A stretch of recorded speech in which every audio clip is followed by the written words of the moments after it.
Hey everyone, if you are missing the old Facebook page layout, I am going to show you how to switch your Facebook page back to classic mode. First of all, log into Facebook on your browser or app and head over to the Facebook page you manage. Once you are on your page, click the More button at the top right corner and select Switch to Classic Pages if you see the option. If you don't see this option, Facebook may have removed the ability to switch back as they are caching out classic mode. However, there's still a workaround.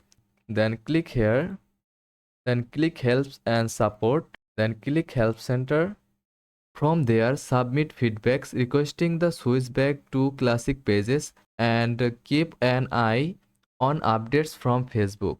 If the switch option is available to you, simply confirm and your Facebook pages will go back to the classic view. Thanks for watching.